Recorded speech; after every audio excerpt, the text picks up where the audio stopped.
श्री कृष्ण ने पांडवों को कौन से कलयुग के 5 सत्य बताए जो आज सच हो रहे हैं। ये कथा महाभारत काल की है, जब पांडवों के मन में कलयुग के बारे में जानने की जिज्ञासा उत्पन्न हो रही थी। उन्होंने भगवान श्री कृष्ण से प्रश्न किया कि प्रभु, द्वापर युग समाप्ति की ओर अग्रसर है, तो हमारे मन में आने वाले युग कलयुग को जानने की प्रबल जिज्ञासा उत्पन्न हो रही है। कृपया करके हमें कलयुग के बारे में विस्तार से बताएं।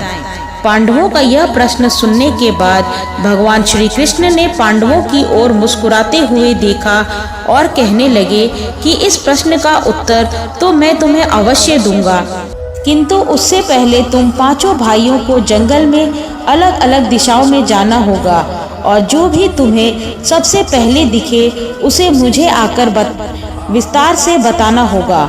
पांडव भगवान श्री कृष्ण से आज्ञा लेकर जंगल में अलग अलग दिशाओं में चले गए। कुछ समय पश्चात पांडव जंगल से वापस आ गए।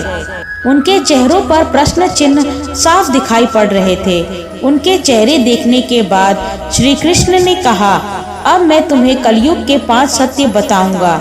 उससे पहले तुम मुझे जो जो देखकर आए हो वह सब विस्तार से बताओ। सबसे पहले युधिष्ठिर जी बोले, प्रभु, मैंने पहली बार जंगल में 2 सूंड वाला हाथी देखा, जिसे देखने के बाद मैं आश्चर्यचकित हो गया हूँ। कृपया मुझे इस विचित्र हाथी के बारे में बताने का कष्ट करें। भगवान वासुदेव बोले, युधिष्ठिर, कलयुग में ऐसे लोगों का बोलबाला होगा जो कि दोनों ओर से शोषण करेंगे, जो बोलेंगे तो कुछ जबकि उनकी मंशा बिल्कुल अलग उसके विपरीत होगी। ऐसे लोग जो सामने से तो आपके घनिष्ठ मित्र की तरह बन के रहेंगे, परंतु मन जहर और ईर्ष्या से भरी होगी। कलयुग में ऐसे ही लोगों का राज होगा, अपने ही अपनों को बर्बाद करने में तुले रहेंगे। युधिष्ठिर के प्रश्न का उत्तर देने के बाद श्री कृष्ण ने अर्जुन से कहा कि अब तुम मुझे बताओ, तुम्हें क्या दिखाई दिया। अर्जुन ने बताया कि उन्होंने एक विचित्र पक्षी देखा, जिसके पंखों पर वेद ऋचाएं लिखी थी, किंतु वो एक मुर्दे के मांस का सेवन कर रहा था, जिसे देखकर मैं आश्चर्यचकित रह गया।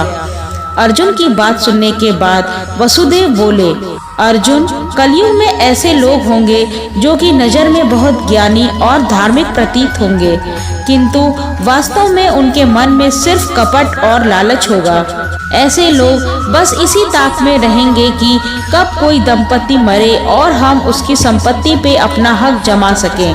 धर्म के नाम पर ऐसे लोगों की दृष्टि केवल दूसरों के धन पर होगी।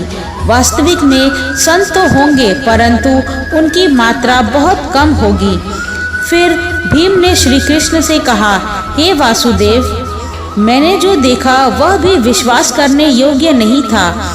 मैंने देखा कि एक गाय अपने बछड़े को स्नेह से इतना चाट रही थी कि वह लहूलुहान हो गया। कृपया मेरे इस प्रश्न का उत्तर देकर मेरे मन की शंका को दूर करें। श्री कृष्ण भीम के प्रश्न का उत्तर देते हुए बोले, हे भीम, कलयुग के लोग अपने बच्चों से इतना स्नेह करेंगे कि उनका विकास पूरी तरह से रुक जाएगा। उनकी ममता के कारण उनकी संतानें पारिवारिक बंधनों में बंधी रहेंगी, जिससे उनका भविष्य पूर्ण रूप से अंधकारमय हो जाएगा और कोई भी अपने बच्चों को भक्ति, ज्ञान और वैराग्य के मार्ग पर चलने की प्रेरणा नहीं देगा, जिसके कारण वे मोह माया के जाल में पूरी तरह फंसे रहेंगे। भीम के प्रश्न का उत्तर सुनने के बाद नकुल भगवान श्री कृष्ण से बोले, हे माधव, मैंने देखा कि बहुत बड़ी शिला पहाड़ से नीचे की ओर तेजी से आ रही थी। उसके मार्ग में आने वाली बड़ी बड़ी शिलाएं भी उसको रोक नहीं पाई, किंतु एक छोटे से पौधे से टकराकर वह शिला रुक गई।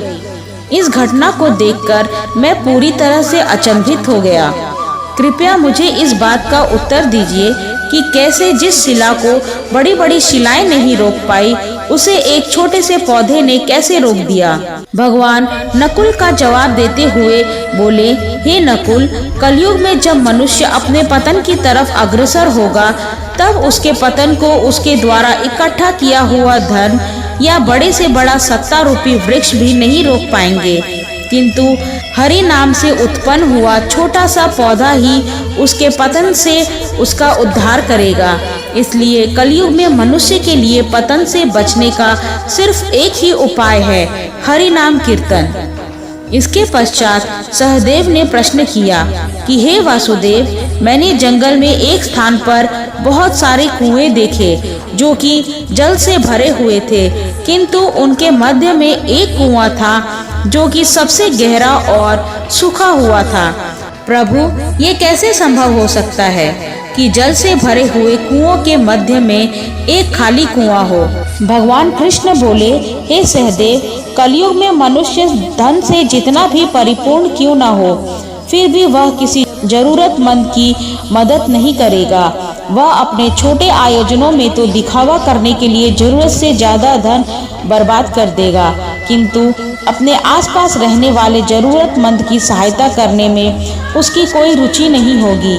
धनवान व्यक्ति गरीब व्यक्तियों का उपहार करेंगे, किंतु उसकी मदद कभी नहीं करेंगे, चाहे वह उनके सगे संबंधी ही क्यों न हो। कलयुग में कहीं तो अन्न ज्यादा होने की वजह से सब बर्बाद हो रहा होगा और कहीं मनुष्य भूख से मर रहे होंगे। इसलिए सहदेव, तुम्हें जल से भरे हुए कुएं यानी धनवान लोगों के बीच में सूखा हुआ कुआं यानी जरूरतमंद गरीब दिखाई दिया। और सहदेव, कलयुग में जो जरूरतमंद की सहायता करने में रुचि रखेगा, उसके ऊपर परमात्मा का आशीर्वाद सदैव बना रहेगा और वह कलयुग के प्रभाव से भी बचा रहेगा। यह वह कलयुग के 5 सत्य हैं जो भगवान श्री कृष्ण ने पांडवों को महाभारत काल में ही बता दिए थे और यह आज के समय में पूर्ण रूप से सत्य हो रहे हैं। जय श्री कृष्ण।